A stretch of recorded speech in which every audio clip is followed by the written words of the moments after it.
Subscribe now and press the bell icon. Hello friends, कैसे हैं आप सभी। तो देखिएगा, मेरे पास लगातार एसएमएस आ रहे थे। देखो, वो जो रीट में जो कल हुआ, जो ओबीसी और एमबीसी का जो मामला था, उसमें फेरबदल हो गया। आपको पता हो, जो रीट की जो मेरिट थी, उसमें ओबीसी और एमबीसी को लेकर उसकी मेरिट दोबारा जारी की गई है, जिसमें से कुछ विद्यार्थियों को तो ऐड किया गया, कुछ विद्यार्थियों को निकाला गया, और किसी के जिला, मतलब जो जिला आपको मिले थे वो पहले, वो बदल दिए गए। कितने विद्यार्थियों को ऐसा साथ हुआ है, कितने के साथ नहीं, वो पूरा डिटेल से चर्चा करने वाले हैं आज की हम इस वीडियो में, ठीक है ना। तो प्लीज वीडियो को बिल्कुल भी स्किप मत कीजिएगा और कंटिन्यू देखते रहिएगा। आज मैं आपको, बहुत से विद्यार्थी लगातार एसएमएस कर रहे थे कि सर हमको ये समझ में आ नहीं रहा, आखिर होगा क्या।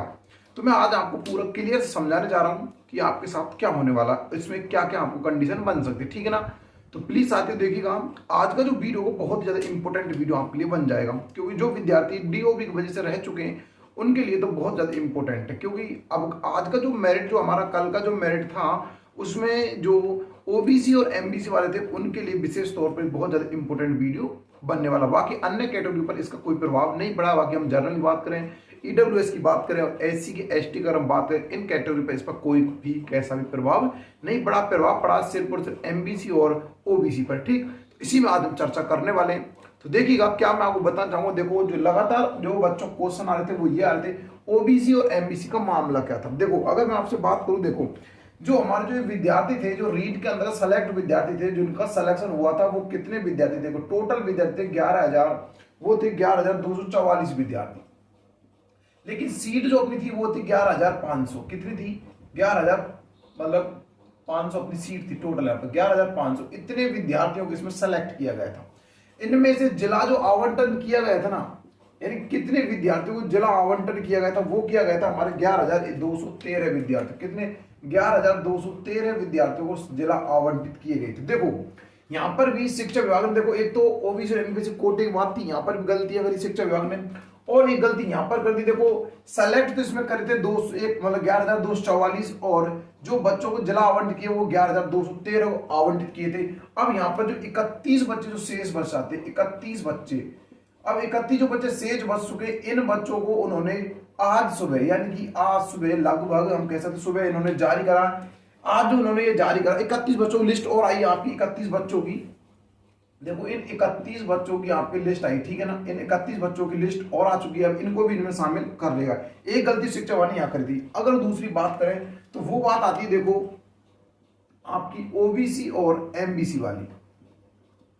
अब इसकी कंडीशन क्या है, इसको समझो। देखो, ओबीसी के जो 253 कह सकते हैं, 233 तो बाहर किए गए और 500 को जिला बदला गया। ध्यान समझना, देखो 500 विद्यार्थियों को जिला चेंज हो गए, जिला बदल दी गई, ठीक है ना। देखो ध्यान समझ इस चीज को।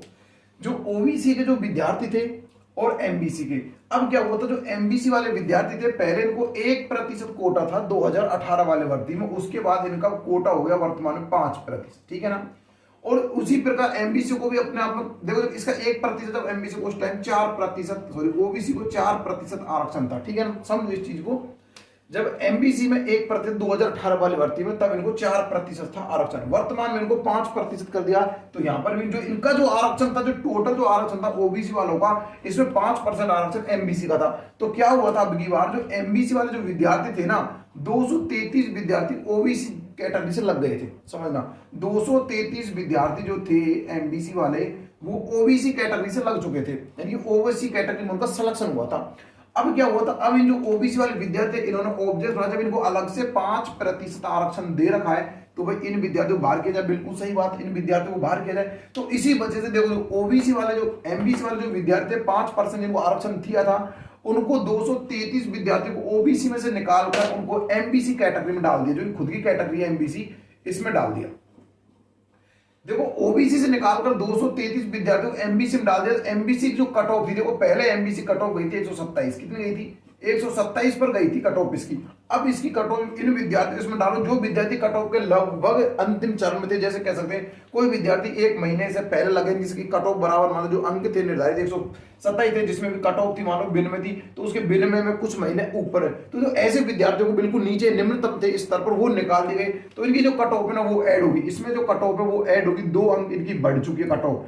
अब इनकी बात करें, इनकी 33 की बात करें ओबीसी की, तो ओबीसी जो कट ऑफ गई थी ना ओबीसी की, वो गई थी 131 नंबर पर गई थी। कितने गई थी? 131 नंबर पर। अब देखो 233 विद्यार्थी ओबीसी में से निकालेंगे तो कट ऑफ घटेगी। सिंपल है, आप समझोगे इस चीज को भाई। जब 233 विद्यार्थी ओबीसी कैटेगरी में निकालेंगे तो यहाँ पर कोई ज्यादा प्रभाव नहीं पड़ा, इसमें ज्यादा प्रभाव नहीं पड़ा, इसमें एक नंबर भी नहीं टूटा, इसमें सिर्फ और सिर्फ 4 से 5 साल टूटे, यानी कि 4 से 5 साल जो विद्यार्थी डीओ की वजह रह चुके थे वही इसमें भार हुए, यानी कि वही उन विद्यार्थियों को लिया गया जो 4 से 5 वर्ष की वजह से रह गए थे डीओबी में, उनको लिया गया। बाकी यहाँ पर 2 अंक पूर्ण उतर चुके, ठीक है ना। अब इस चीज को समझना, जो ओबीसी वाला विद्यार्थी था और एक एमबीसी वाला विद्यार्थी था, एमबीसी वाला विद्यार्थी 5% कोटे से लग चुका है अब, तो उसका सिलेक्शन 129 नंबर होगा। यहाँ पर देखो एमबीसी वाले का होगा सिलेक्शन 129 नंबर पर। कितने होगा? 129 नंबर पर फाइनल सिलेक्शन माना जाएगा वर्तमान में। 127 वाले का नहीं होगा, एक जिसके 127 है उसका सिलेक्शन नहीं है इसमें, 129 वाले का सिलेक्शन। और जिन विद्यार्थियों का देखो ओबीसी में जो 131 में जो डीओबी की वजह से रह गए थे, कोई रह गया था मानो कि 30 दिन से, कोई 2 महीने से या फिर 5 महीने, ऐसा जो विद्यार्थी रह गया था 1-2 साल 4 साल तक जो विद्यार्थी रह गया था, उन सभी का इसमें कैटेगरी में सिलेक्शन हो चुका है। ध्यान रखना वर्तमान में 4 साल और वाले जो 4 साल बच्चे जो विद्यार्थी 4 साल की वजह से कोई कारण 4 साल वजह से रह गए थे जो डीओबी में, उनका सिलेक्शन इसमें हो चुका, ठीक है ना। और यहाँ पे जो सबसे बड़ी बात थी देखो वो थी 500 विद्यार्थियों की, जो 500 जो विद्यार्थी उनका जिला जो उनका चेंज हो गया, जो 500 विद्यार्थी थे उनके जिला चेंज हुए। देखो अब देखो सबसे बड़ी बात ये आ रही है, जो 500 जो विद्यार्थी थे इनके जिला चेंज हो चुके हैं, कि जिला बदल दी गए 500 विद्यार्थियों को। देखना अब इसमें देखो ओबीसी वाले के, यानी कि ओबीसी वाले और एमबीसी वाले दो ही कैटेगरी है, इसमें 2 का ही जिला बदला जाएगा। लेकिन जो इसमें सबसे ज्यादा जिला चेंज हुए वो है ओबीसी वालों के, सबसे ज्यादा जिला चेंज हुए ओबीसी वालों के। इसमें 500 में से कम 300 प्लस विद्यार्थियों के, जो 300 विद्यार्थियों के सिलेक्शन की जो हुआ जिला चेंज ओबीसी वालों को, एमबीसी वालों के कम जिला चेंज किए गए, एमबीसी वालों के नहीं किए, ओबीसी वालों के ज्यादा जिला चेंज किए गए। वहां को देखो जिसको कोई एमबीसी का जिसको होम डिस्ट्रिक्ट मिला था, मानो कि एमबीसी का कोई विद्यार्थी था जिसके 129 नंबर थे, मानो उस टाइम 129 नंबर थे तो उसको होम डिस्ट्रिक्ट मिल गया था। अब समझ रहे इस चीज को, मानो कि उसके 129 नंबर थे तो उसको होम डिस्ट्रिक्ट मिल गया। लेकिन अब क्या हुआ, जैसे जिला चेंज हुए मेरिट बढ़ी तो उसको होम डिस्ट्रिक्ट मिलकर लगभग अपने होम डिस्ट्रिक्ट से कम उसको 200 से 300 किलोमीटर की दूरी पर पटक दिया, इतना दूर उसको डाल दिया। यानी कि जो ओबीसी वाले विद्यार्थी थे इनको तो 300 प्लस विद्यार्थियों को, 500 में 300 प्लस विद्यार्थियों का चेंज हुआ है, और एमबीसी वाले थे उनका 200 विद्यार्थियों का, 200 समथिंग विद्यार्थियों का चेंज हुआ जिला, ठीक है ना। तो देखो अब यहां से फिर समझना, जो मेरे पास लगातार एसएमएस आते ये फिर मैं आपको समझा चुका हूं, लेकिन जो मेरे पास लगातार एसएमएस आ रहे थे ना वो ये आ रहे थे, फर्स्ट जो एसएमएस सिर्फ यही था कि सर जो ओबीसी की जो कट ऑफ है उस पर अंक क्यों नहीं गिरे। ओबीसी जो कट ऑफ है उसमें जैसे कि आपको एमबीसी के भाई 2 नंबर पेपर ऐड हुए, इसमें 2 नंबर आपका टॉप बढ़ी है, तो उसी प्रकार एमबीसी की एक आध मतलब ओबीसी की एक आध नंबर कम क्यों नहीं हुई। देखो जो ओबीसी वाले होते हैं वो क्या होता है, देखो समझना इस चीज को, मैं आपको क्लियर कर देता हूं। आज देखो आपका जो देखो एमबीसी वाले होते हैं ना, इसमें सिर्फ 5 जातियां आती हैं। कितनी आती हैं? 5 जातियां ही आती हैं, बस 5 जातियां आती है सिर्फ और सिर्फ, इसमें 5 जातियां आती है एमबीसी का अंदर। देखो ओबीसी जो होती है इसमें बहुत सारी जातियां आती हैं, तो देखो 5 जातियां इसमें आती हैं, यानी कि 5 जातियों के ही विद्यार्थी इसमें होंगे, ये तो फिक्स है।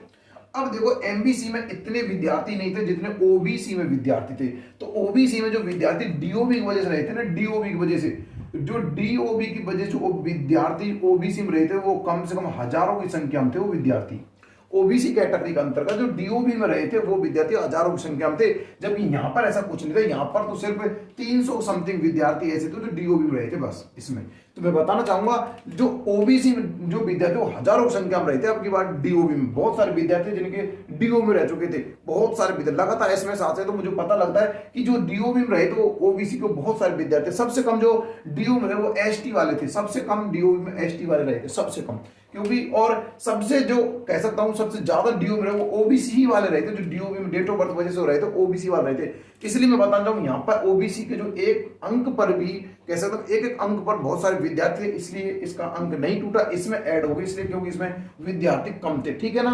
अब देखो बाकी देखो जो एक एसएमएस तो याद था क्यों नहीं, इसका जवाब आपको मिल गया, और एक जवाब लगातार ये भी आ रहा था कि सर अब रीट 2022 की तैयारी करनी चाहिए या फिर वेटिंग का, हमको वेटिंग का इंतजार करना चाहिए। देखो लगातार एसएमएस आते सर रीट 2022 तैयारी करनी चाहिए या फिर वेटिंग का इंतजार करना चाहिए। तो देखो भाई वेटिंग तो आपकी जुलाई के बाद आएगी, आपकी जो वेटिंग होगी ना वो जुलाई के बाद आएगी, आपकी वेटिंग जुलाई के बाद आएगी, ये फिक्स है जुलाई के बाद आपकी आएगी वेटिंग, ठीक है ना। और दूसरी बात मैं आपको बता दूं, जुलाई के बाद जैसी वेटिंग आती है फिर भी आपकी प्रोसेस कम से कम 2 से 3 महीने और ऐड हो जाएंगे। 2 से 3 महीने बाद तक आपकी प्रोसेस इसमें चलेगी। तो 2 से 3 महीने चलेगी। देखो जुलाई में आपकी आती है 2 महीने 3 महीने और ऐड करो, सितंबर अगस्त अक्टूबर नवंबर दिसंबर तक इनके आप जाएगी, उतने ही आपका ये हो जाएगा, उतने ही आपका रीट जो सेकंड पेपर होगा रीट का वो हो जाएगा। सेकंड पेपर रीट का आपका दिसंबर के समथिंग हो जाना, ठीक है ना। तो जो विद्यार्थी ये बोल रहे हैं सर हमारा होगा नहीं होगा, हमें तैयारी रीड करनी चाहिए या फिर इसी का इंतजार करनी चाहिए, तो देखो आप जो पढ़ाई करते हो ना वो कभी बेकार नहीं जाती। सरस्वती माता कभी आपका कर्ज आप पर नहीं रखती, आपको चुका जाती, चाहे आप उसको कभी चुकाए, उसका फिक्स नहीं होता। देखो जितना आप पढ़ोगे वो कभी ना कभी आपके लिए काम 101% आएगा। इसलिए आप पढ़ाई को तो पढ़ते रहे, ऐसा नहीं भाई आपकी डीओबी बच रहेगा तो अब तो आपका सिलेक्शन तो हो जाएगा, ये फिक्स है। जिसका जो विद्यार्थी डीओबी बच रह चुका उसका 101% सिलेक्शन हो जाएगा।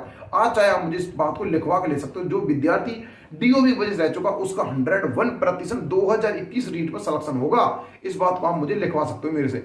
लेकिन अब वो डिस्कशन हम जब बात करेंगे जुलाई के बाद इसकी वेटिंग आएगी तब देख लो जितने भी विद्यार्थी डीओबी वजह रह चुके हैं, चाहे वो किसी भी कैटेगरी हो सभी का सिलेक्शन होगा, चाहे वो विशेष शिक्षक हो, चाहे वो हैंडीकैप वगैरह जो मतलब जितनी प्रकार विकलांगता है उनसे संबंधित हो, या फिर कोई विधवा औरत हो, या फिर कोई लड़की तलाकशुदा हो, सभी का सिलेक्शन होगा जो डीओबी वजह से रह चुके हैं, ठीक है ना। अदरवाइज कोई भी कैटेगरी हो। उसके बाद तो आप तैयारी करते रहे, ऐसा नहीं है कि देखो आपके सामने बहुत सुनहरा मौका, देखो जैसे ही आप मानो कि चलो किसी कारणवश आपके इस सिलेक्शन नहीं हुआ, मानो कि जिस विद्यार्थी के भाई 120 नंबर आए थे ओबीसी तथा सिलेक्शन नहीं हो, कोई नहीं, घबराने बात नहीं, आपके लिए कितना गोल्डन चांस है कि जस्ट ही आपके उसके बाद दूसरा ही रिपीट पेपर रखा रीट का देने के लिए। बाकी देखो जिन विद्यार्थियों 2018 में जो विद्यार्थी रह गए थे उनको 2021 में इनकी 3 से 4 साल का वेट करना पड़ा, कितनी लंबी भर्ती खिंची। तो आपके सामने ये प्रक्रिया तो नहीं है भाई, ये आपको नहीं आया ठीक है, तो ये जस्ट अपने इसमें आप पूरी ताकत लगा दीजिएगा, इसमें आप सिलेक्शन ले सकते हो आसानी से। तो मैं आपको बताना चाहूंगा पढ़ाई कंटिन्यू रखिएगा, अब पढ़ाई आपकी कभी बेकार नहीं जाएगी, ये बात हुई। उसके बाद मेरे पास एक एसएमएस ये भी आ रहा था कि सर जो विद्यार्थी 233 जो मतलब 200 जो 52 जो पद थे रिजर्व रखे थे सरकार ने, देखो 200 जो 52 पद थे जो सरकार रिजर्व रखे थे, इनका क्या होगा। देखो अब इनके साथ एक एसएमएस जो लगातार आ रहा था, विद्यार्थी बोल रहे थे सर संस्कृत जो विभाग की जो भर्ती थी, जो संस्कृत विभाग की भर्ती, क्या सर इसी के साथ वो ऐड होगी क्योंकि इसके पद थे, क्या सर इसके साथ ऐड हो जाएंगे। देखो संस्कृत विभाग की भर्ती कभी भी अलग से नहीं आई, आपको पता होगा, लेकिन अब की बार ऐसा हो रहा है कि संस्कृत विभाग की भर्ती अलग से आएगी। बाकी देखो जो आप संस्कृत से जो बीएसटी से जो आप करते हो, बीएड बीएसटी से करते हो, वो उसके लिए अलग ऑप्शन सेट होती है आपकी संस्कृत, या तो आप संस्कृत ले तो संस्कृत से ही पेपर दिलवाया जाता है, उसी को मद्देनजर रखते हुए अब की बार आपकी संस्कृत विभाग अलग से वैकेंसी निकालेगा। अब निकालेगा, अब ये फिक्स नहीं हुआ, लेकिन अलग से वैकेंसी आपकी निकलेंगी अब की बार संस्कृत विभाग की। बाकी संस्कृत विभाग की जो भर्ती थी वो रीट के अंतर्गत ही ऐड हो जाती थी, लेकिन अब की बार ऐसा होगा कि रीट की जो संस्कृत वैकेंसी वो अलग से आएंगी, अब की बार अलग से वैकेंसी होगी संस्कृत विभाग की, ठीक है ना। और 200 जो 52 पद थे ये बैकलॉग वाले, मान लो कोई कहता बैकलॉग के थे, कोई रिजर्व बताता, पता नहीं क्या क्या बोलते हैं, लेकिन मैं आपको बताना चाहूंगा 200 जो 52 पद है ना, ये 252 पद, ये पद क्या थे, ये 252 पद भाई आपने सरकार इसलिए रिजर्व रखे। देखो किसी को अपात्र रख रखा है, स्पोर्ट वाले को अक्सर, स्पोर्ट वाले को और जो दिव्यांग कैटेगरी में आते उनको अक्सर उनको रिजर्वेंट के अपात्र के रूप में रख रखा, अभी क्लियर नहीं हुआ उनको फर्जीवाड़ा हिसाब से। तो ये पद वहां पे अगर उनका फर्जीवाड़ा रियल में फर्जीवाड़ा पाया जाता है तो ये पद आपके वेटिंग के रूप में काम आएंगे, जो आपकी वेटिंग आई उसमें काम आएंगे। और इसी प्रकार आपके जो सामान्य वेटिंग 2018 वाले जो वैकेंसी में लग चुके उन विद्यार्थी जो रीट में फॉर्म डाला था 2 गुना उनका नाम भी आ चुका, उनकी वजह से मेरिट हाई भी गई। कुछ विद्यार्थियों जो वेटिंग हो चुका है तो उन विद्यार्थियों की वजह से आपकी वेटिंग लगभग 700 से 800 समथिंग आपकी वेटिंग आ जाएगी, निश्चिंत रहेगा। अगर फिर भी देखो, और जो मेरे पास लगातार जो एसएमएस आ रहे थे वो मैं सारी जो प्रक्रिया आपको समझा दी, अगर फिर भी किसी कोई प्रॉब्लम कैसी भी है तो आसानी से मुझे मेरा व्हाट्सएप नंबर सभी के पास होगा, अगर नहीं है तो देखो फालतू का कॉल कोई करेगा नहीं, देखो कॉल कोई करेगा नहीं, ये ध्यान रखना। इस पर मुझे व्हाट्सएप कर सकता है अगर किसी को कोई पीडीएफ चाहिए, किसी की पढ़ाई संबंधी कोई प्रॉब्लम हो, या फिर किसी को देखो जो अभी वर्तमान में जो एमबीसी और ओबीसी की जो नई लिस्ट आई उसकी कोई पीडीएफ चाहिए तो इस पर आप मुझे व्हाट्सएप कर देगा। प्लीज कॉल नहीं करेगा, कोई भी कॉल नहीं करेगा, बस इसका हम विशेष का ध्यान रखिए, कॉल कोई विद्यार्थी नहीं करेगा। अगर उसको कोई प्रॉब्लम आती है तो उसको बेझिझक आप इस पे एसएमएस कर सकते हो, ठीक है ना। लेकिन फालतू को कॉल नहीं कर, क्योंकि बार बार जो कॉल करते हो ना तो गुस्सा आता है, बस कॉल नहीं करेगा। जो भी प्रॉब्लम आपकी इसमें बता देगा, आपके लिए कमेंट बॉक्स खाली आप उसमें बता दीजिएगा भाई ये प्रॉब्लम है, तो आप टेलीग्राम चैनल से जुड़ जाइएगा, वहां बहुत सारे विद्यार्थी डिस्कस करते हैं, उससे जुड़ जाइएगा आप, वहां पे आप समस्या को रख सकते हो। कोई पढ़ाई संबंधी प्रॉब्लम हो, मैथ से संबंधित हो, जीके जो भी संबंधित प्रॉब्लम आप बता सकते हो, आसानी से आप समस्या का समाधान हो जाएगा। तो प्यारे साथियों, आशा करूंगा आज का जो वीडियो आपको बेहद पसंद आया होगा। अगर वीडियो अच्छा लगा हो तो लाइक शेयर करना बिल्कुल भी मत भूलिएगा, और मिलते हैं बहुत जल्द किसी ऐसी वीडियो में। तब तक दोस्तों, जय हिंद, जय भारत, धन्यवाद। और हाँ, ये अगर वीडियो वाकई अच्छा लगा तो शेयर करना बिल्कुल भी मत भूलिएगा।